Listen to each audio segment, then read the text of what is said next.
ओ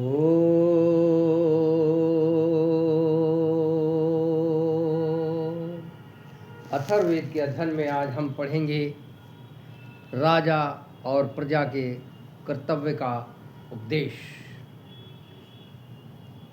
राजा प्रजा कर्तव्योपदेशः आयाहि सुषुष्मा हिते इंद्र सोमं पिबा इमम् एदं बहरी सदोममम्।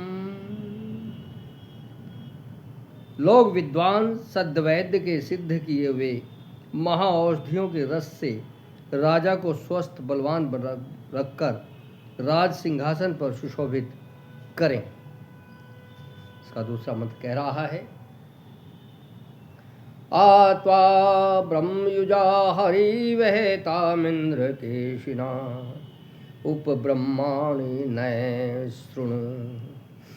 जैसे उत्तम बलवान घोड़े रथ को ठिकाने पर पहुंचाते हैं, वैसे ही राजा वेदोक्त मार्ग पर चलकर अपने बल और पराक्रम से राज्यभर उठाकर प्रजा पालन करे।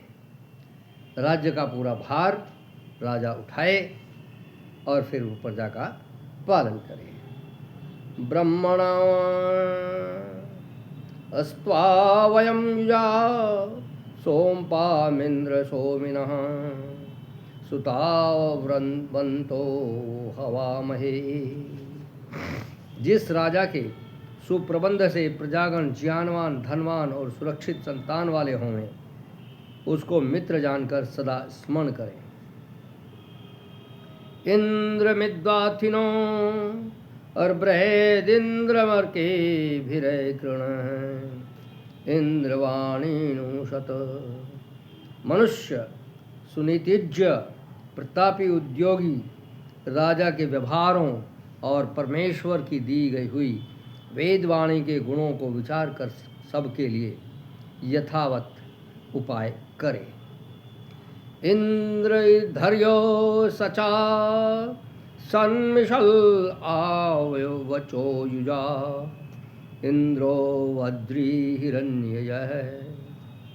जैसे पवन के आने जाने से पदार्थों में चलने फिरने ठहरने का और जीव में बोलने का सामर्थ्य होता है, वैसे ही दंडदाता प्रतापी राजा के न्याय से सब लोगों में शुभ गुणों का संयोग और दोषों का वियोग होकर वाणी में सत्यता होती है।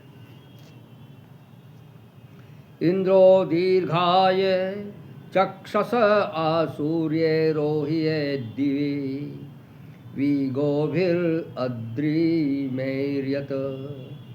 जैसे परमेश्वर के नियम से सूर्य आकाश में चलकर ताप आदि गुणों से अनेक लोगों को धारण करता हुआ किरणों द्वारा जल खींचकर फिर बरसाकर उपकार करता है, वैसे ही दूरदर्शी राजा अपने प्रताप और उत्तम व्यवहार से सब प्रजा को नियम में रखे और कर लेकर उनका प्रतिपालन भी करे। ये कर्तव्य आज हमने पढ़ने का प्रयास किया है। कल कुछ और उपदेशों के साथ आपके साथ साझा होंगे।